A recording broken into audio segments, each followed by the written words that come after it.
ज्याने ज्याने तुम्हा सर्वांना गुलामीतून, दारिद्र्यातून, अज्ञानातून बाहेर काढला अशा सर्व महापुरुषांना आपल्या सर्वांच्या वतीने विनम्रपणे अभिवादन करतो। आजच्या आरक्षण बचाव ओबीसी महामेळाव्याला मार्गदर्शन करण्यासाठी उपस्थित असलेले आदरणीय बाळासाहेब आंबेडकर, विचार मंचावरती उपस्थित असलेले सर्व मान्यवर आणि उपस्थित भावांनो आणि बहिणींनो, खूप उशीर झालेला आहे। मान्यवरांची मार्गदर्शन आपल्याला ऐकायची आहे। मित्रांनो, बाबासाहेब आंबेडकरांनी 70 वर्षापूर्वी आम्हाला सांगितलं, एका ठिकाणी गुलामाला गुलामीची जाणीव करून द्या म्हणजे तो बंड करून उठेल। मला असं वाटतं की ओबीसीच्या या महामेळाव्याच्या निमित्तानं महाराष्ट्रभर जे प्रमुख कार्यकर्ते, नेते मंडळी ओबीसीचे महामेळावे घेतात, याच्यामधून खऱ्या अर्थाने त्याची जाणीव करून दिली पाहिजे की देशाच्या स्वातंत्र्याच्या 70 वर्षानंतर या देशामध्ये महामानव डॉक्टर बाबासाहेब आंबेडकरांनी संविधान दिलं, त्यालाही 75 वर्ष पूर्ण झाली। या 75 वर्षाच्या काळामध्ये आम्ही ज्या गुलामीच्या मानसिकतेमध्ये आहोत त्याच्यातून आम्हाला बाहेर पडावं लागणार आहे। बाबासाहेबांनी 340वा कलम दिला, ओबीसींना आरक्षण दिलं, पण तो लागू झालं मात्र मंडल कमिशनाच्या शिफारसी। व्हीपी सिंगाचं सरकार आलं, ओबीसींना मंडल कमिशनाच्या शिफारसी लागू झाल्या। त्यावेळच्या मनुवाद्यांनी ओबीसींना एकत्रित घेतलं आणि मंडल विरोधामध्ये कमंडल यात्रा काढली।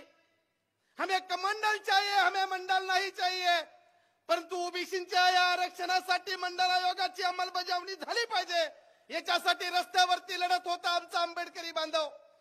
बाबासाहेबांनी आरक्षण दिलं, मंडल आयोगाच्या शिफारसी झाल्या पाहिजे, याच्यासाठी आंबेडकरी बांधव रस्त्यावरती लढत होते। आणि गेली 40 वर्ष इथल्या राजकारणामध्ये, समाजकारणामध्ये कोणत्याही प्रस्थापित पक्षाच्या दारामध्ये न झुकता स्वतः स्वाभिमानी वृत्तीनं, ताटबाण्यानं आणि ताटकण्यानं इथल्या बहुजनांना सत्तेमध्ये आणण्याचा संकल्प करत आहेत आदरणीय बाळासाहेब आंबेडकर। तांड्यापासून बांध्यापर्यंत फिरत आहेत। आता प्राध्यापक विष्णू जाधवांचं उदाहरण सांगितलं, आम्ही स्वतःच्या पायावरती उभे राहणार आहोत की नाही। बाबासाहेबांनी सत्ताधारी जमात बनायला सांगितलंय, दलितांना नव्हतं सांगितलं। 85% संख्या तुमची आमची आहे, ओबीसींची आहे, एससीची आहे, एसटीची आहे। का आम्ही एकत्रित येत नाही, का स्वतःचं राजकारण करत नाहीत? बाळासाहेब 40 वर्ष स्वतःचं राजकारण करतात। अकोल्यामध्ये जाऊ द्या, जाऊन बघा, ग्रामपंचायत पासून तर जिल्हा परिषदेच्या अध्यक्षापर्यंत ओबीसीचे सगळे लोक आहेत। बाळासाहेबांनी भारी बहुजन महासंघाच्या माध्यमातून प्रयोग केला, ओबीसीचे आमदार केले। अरे आम्हाला ग्रामपंचायतला उमेदवारी कुणी देत नव्हतं। कैकाडी समाजाचे विष्णू जाधव लोकसभेची उमेदवारी, पुण्यामध्ये अनिल जाधव वडार समाजाचे लोकसभेची उमेदवारी, 12 धनगरांना उमेदवारी। ठीक आहे, आम्ही निवडून येऊ की नाही येऊ, पण स्वतःच्या पायावरती उभं राहण्याची धमक आदरणीय बाळासाहेब आंबेडकरांकडे आहे। मी तुम्हा सगळ्यांना धन्यवाद देईन। अविनाशजी, तुम्ही तुमचा नेता निवडलाय। चर्चा चालू होत्या, बाळासाहेब आंबेडकर पाहिजे की आम्ही पाहिजे। मित्रांनो, सगळ्या नेत्यांना, ओबीसीच्या नेत्यांना आव्हान करतो, इथून पुढचा काळ हा निर्णायक ठरणार आहे। निर्णय घ्यावा लागणार आहे। विरोधकाच्या बरोबर राहून, शत्रूंच्या बरोबर राहून तुम्ही आमच्या उत्थानाच्या गप्पा करू नका। इथं आता सांगितलं मनुवाद्यांच्या गप्पा, ओबीसींच्या घरात जाडली गृह खातं का झोपी गेलं होतं का? कुणाकडे आहे गृह खातं? फडणवीसाकडे आहे। फडणवीसाबरोबर आमचे गोपीचंद पडळकर आमदार आहेत, छगन भुजबळ आमचे मंत्री आहेत। काय करणार आहोत?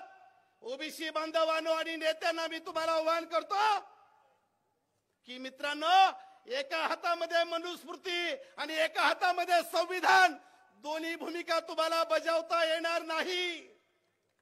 निर्णय घ्यावा लागेल। मनुस्मृती आम्हाला सांगत होती, तेल्या तांबोळ्यांना कुणबाटाला विधिमंडळामध्ये जाऊन तागडी धरायची की नांगर हाकायचं, ही मनुस्मृती सांगत होती। आणि बाबासाहेबांनी 340वा कलम दिला आणि बाबासाहेब म्हणाले, सत्तेमध्ये जा, तुमचे निर्णय तुम्ही घ्या।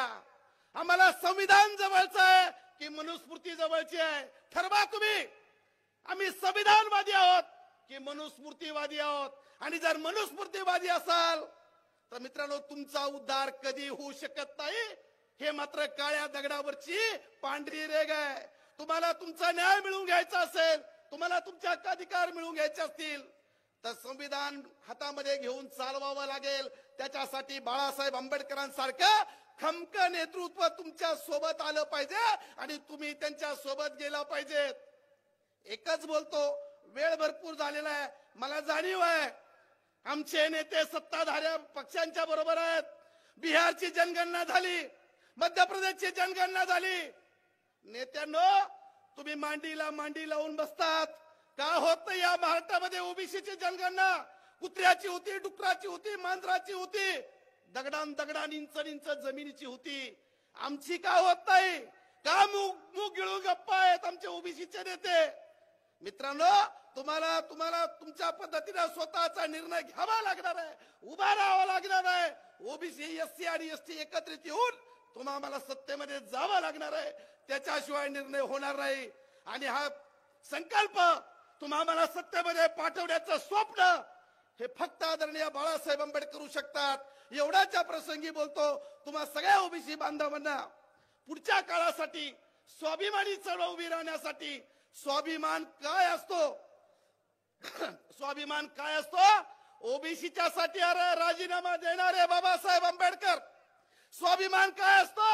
40 वर्ष कुणाच्या दारात बसणार नाही, पण मी माझ्या समाज बांधवाला सत्तेमध्ये घेऊन जाईल. आदरणीय बाळासाहेब आंबेडकर यांच्यापासून शिका. एवढ्याच्या ठिकाणी बोलतो. तुम्हाला सगळ्यांना धन्यवाद देतो. थांबतो. जय भीम, जय संविधान.